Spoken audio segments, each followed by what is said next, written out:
बेटा और पिता, एक दिल छू लेने वाली कहानी। शाम का समय था। ऑफिस से घर आने के बाद पिता फिर से ऑफिस की फाइल में उलझा हुआ था। तभी उसका 7 साल का बेटा पास आया और बोला, पापा, क्या मैं आपसे कुछ पूछ सकता हूँ? हाँ, पूछो। फाइल से नज़र हटाए बगैर पिता ने जवाब दिया। आप 1 घंटे में कितना कमा लेते हैं? बेटा ने पूछा। इस अजीब सवाल पर पिता को कुछ गुस्सा आया। उसने जवाब दिया, तुम्हें इससे क्या मतलब? क्यों बेकार के सवाल पूछकर मेरा समय खराब कर रहे हो? देखते नहीं मैं काम में बिजी हूँ। पापा, मैं बस जानना चाहता हूँ, प्लीज़ बताइए ना, आप 1 घंटे में कितना कमा लेते हैं? बेटा जिद करने लगा। 500 रुपये, पिता ने जवाब दिया और काम में लग गया। ओह! बेटा सिर झुकाकर कुछ सोचने लगा, फिर सिर उठाकर बोला, पापा, आप मुझे 300 रुपये उधार दे सकते हैं? यह सुनना था कि पिता का गुस्सा बढ़ गया।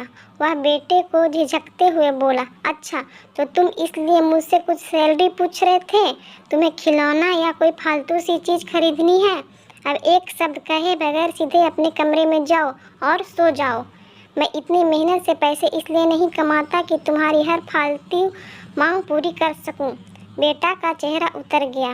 भारी कदमों से वह वहां से चला गया। पिता कुछ देर तक तो बेटे की बात पर नाराज रहा, फिर काम में लग गया। काम खत्म होने तक उसकी नाराजगी भी खत्म हो चुकी थी। अब उसे बेटे के प्रति अपने खुद के व्यवहार पर दुख होने लगा। वह सोचने लगा कि हो सकता है बेटे को सच में किसी ज़रूरी चीज़ के लिए 300 रुपये की ज़रूरत हो। वो वैसे भी हर समय पैसे नहीं मांगता। वह बेटे के कमरे में गया, देखा बेटा बिस्तर पर लेटा हुआ था।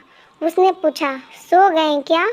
बेटा तुरंत उठकर बैठ गया और बोला, नहीं पापा, मैं जगा हुआ हूँ। बेटा, मैं काम की वजह से परेशान था और मेरा काम का गुस्सा तुम पर निकल गया। मुझे तुम पर गुस्सा नहीं करना चाहिए था। ये लो 300 रुपये जो उस समय तुम मुझसे मांग रहे थे। पिता बेटे के पास बैठते हुए बोला। थैंक यू पापा। बेटा झक उठा। 300 रुपये एक तरफ रख उसने अपने तकिए के नीचे दबे कुछ नोट निकाले और उन्हें गिनने लगा। यह देख पिता को फिर से गुस्सा आने लगा। वह गुस्से में बोला, जब तुम्हारे पास पहले से ही पैसे थे तो तुम और पैसे क्यों मांग रहे थे? क्योंकि मेरे पास पूरे पैसे नहीं थे पापा, अब हैं, बेटे ने मासूमियत से जवाब दिया। पापा, ये लीजिए 500 रुपये। क्या इससे मैं आपका 1 घंटा खरीद सकता हूँ? प्लीज़ कल आप घर जल्दी आ जाना, मैं आपके साथ डिनर करना चाहता हूँ। बेटे की बात सुनकर पिता अवाक रह गया। सीख, हम पैसे कमाने की जद्दोजहद में इतने ज़्यादा व्यस्त हो जाते हैं कि हमारा परिवार पीछे छूट जाता है।